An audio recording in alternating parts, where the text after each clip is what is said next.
Welcome back to another episode. This is Layla, and today we are discussing the concept of being a triple threat woman and why is it elite to be one.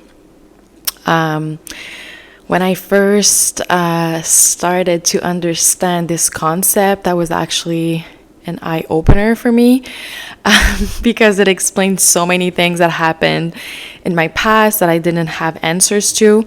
So what does a triple threat woman is basically? What does that mean?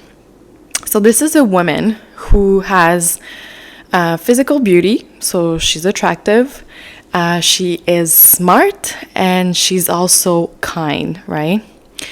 So as a woman, especially if you're very feminine, if you display those traits naturally, right?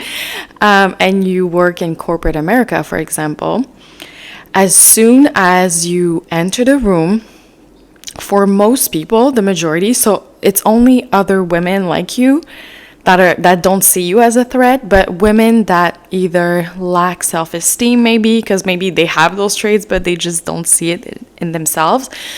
So if they're insecure, they have low self-esteem, in men and women, they might see you automatically as a threat, right? Which is why you're just over there minding your own business, doing your own thing, right? Working or whatever. And suddenly you have these people coming together sometimes, even a lot of times they do gang stalking, right? But sometimes it's individual. It really depends. Where they basically try to take you down for no reason other than you breathing and existing. It's the demon of jealousy within them that gets very agitated when you walk in the room and you just smile. Therefore, it's very hard to be in a work environment. If you work from home and you work alone, that's different.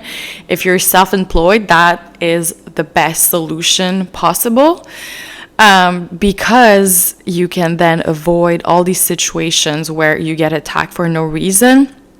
And the sad part of that is that if you want to survive corporate America as a triple threat, you have to become an even bigger predator than people, which is, I don't know, some women play that game because whatever, they love their career, and I don't know, I have no idea. I mean, yeah, I guess it's their livelihood or they have responsibilities, right?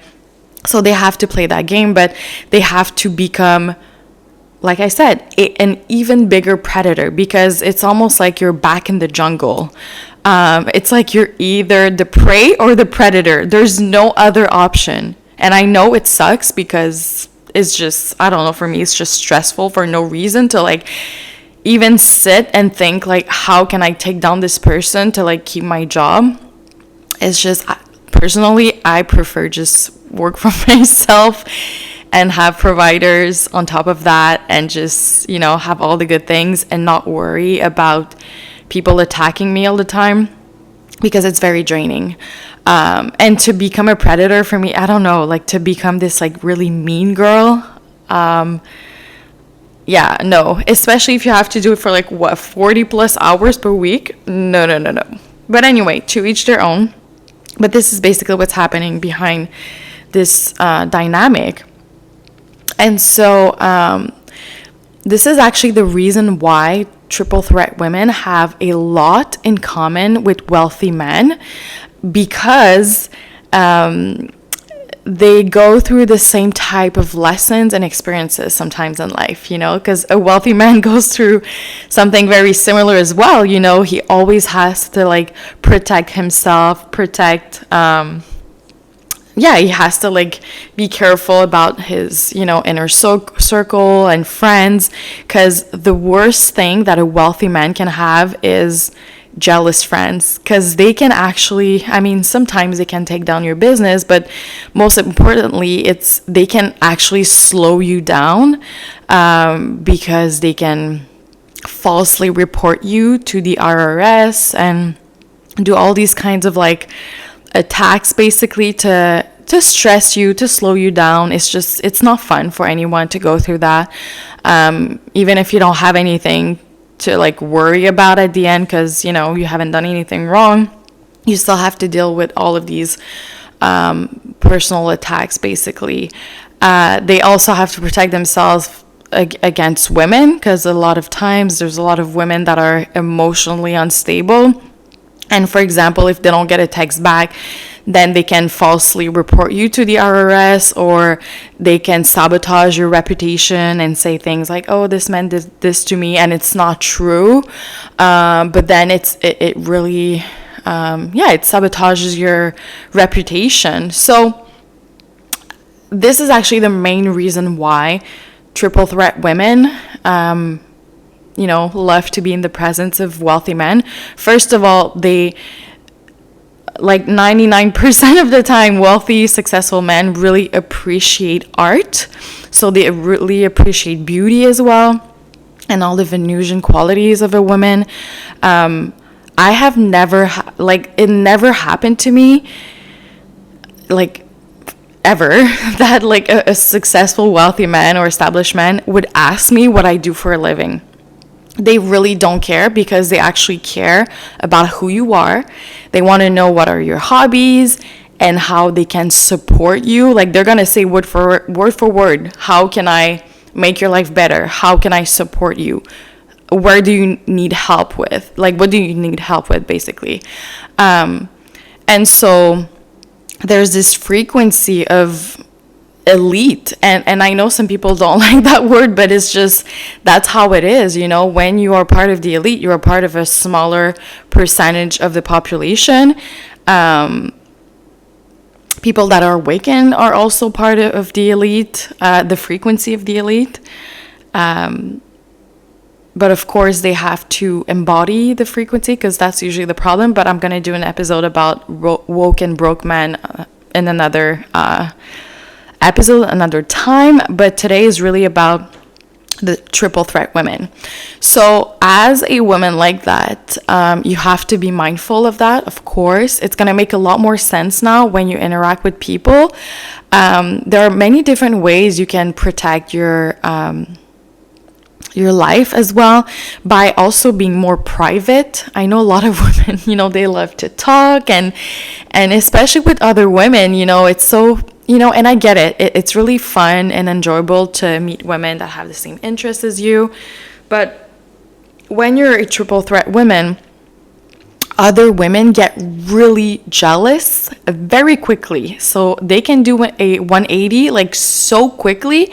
One day they're super nice, and you share them, what you've been doing so far. Even if you tell them, for example, that you don't work, because your husband is a provider, that could trigger someone's jealousy very deeply, especially if that's the lifestyle that they want, but they just haven't figured out how to do it themselves. They don't have the knowledge to do so. Therefore, they become jealous, because they're like, I want what she has, what the fuck, what am I doing wrong? They might try to steal your husband, be sexy in front of him, try to reach out to him behind your back. A lot of women do that, and it's very hurtful when it happened. So that's the thing. You have to know that, unfortunately, this is the motive, of most people. So you cannot trust anybody. And this is the same sad reality that wealthy, established, successful men have, by the way. It's the same thing. You might think, oh, but they have guy friends and it's different. They're all boys and blah, blah. I think it's actually worse for men. Because men are competitive by nature. Women are not like that. Some women are, but in general, being competitive is very masculine. And corporate America really promotes that and pushes that. So for a man to, have a hot wife and, happy children and a nice house and all of these, material things, his friends could look at him and be like, who the fuck did he think he is, and whatever. Like, jealousy is not rooted in like rationality. Like, it's not logical. It's usually just because people want what you have and they just don't have it yet, or they don't know how to have it, or especially if a man has a beautiful, and not, you know what I mean when I say beautiful. It's just like, it's inside and outside, just like this beautiful wife. They get super jealous, right? Because it's companionship. Like, a lot of men actually crave companionship more than women, actually. And so they might try to sabotage the marriage. They might lie to the guy and be like, yeah, I heard about her. She used to be an SLUT back in the day. Or they might say some whatever crazy things. And, unfortunately, as a man, it's very hard to discern, okay, is this the truth? Is it not? But of course, just in general, we have to be detached and we have to be observant of people's behavior, because you're going to be able to tell very easily if someone's jealous of you or if they see you as a threat just by the look in their eyes. So even if they're lying and they're smiling and whatever, when you can even, you can test people as well. Of course, be as private as possible, because you don't want people to have any leverage against you. But let's say, you can't really hide your wife or your husband, like, at some point, like, people are going to see them. But you can create a false story, for example, just to like test that friend and see if they're going to lie or whatever. Like, you can give them a false piece of information. And this is also an advice that I give when you have a sugar daddy as well, because sometimes men can be insecure too if they feel like, I don't know, they don't have enough money for you, but they're not going to tell you, but they're going to feel it. But anyway, one way you can test people is by telling a fake sob story, right? Or like a piece of information that sounds very personal. And I know it's very manipulative, but at the same time, like, what are you going to do? Like, you either live off grid, like you have no friends, you don't talk to anybody at any point, or you have to interact with people in society. And even if you do it to the bare minimum, you still have to deal with humans, people with flaws and insecurities, and sometimes low self-esteem. So when you give someone a fake piece of information about you and you're like, yeah, that's just between me and you, blah, blah, blah, it's our secret, whatever. Like, you make them feel like you just gave them like some important piece of information, but it's false, right? It's like a fake thing that happened to you. At some point, because these are just human connections, there might be not even like a fight, but sometimes, when you get like a cold, not a cold, but yeah, things kind of get tense because you don't agree on a specific thing or whatever. You know what I'm saying? Like, there's some sort of like issue. It doesn't have to be big, but like a little issue. You're going to test that person, because the people that are not your friends, that are your frenemies, right? That are just close to you because they're jealous of you, because they want all of your things. They're going to use that piece of information to hurt you emotionally. But of course, it's not going to hurt you emotionally because it's not true. And this person is just basically going to expose themselves.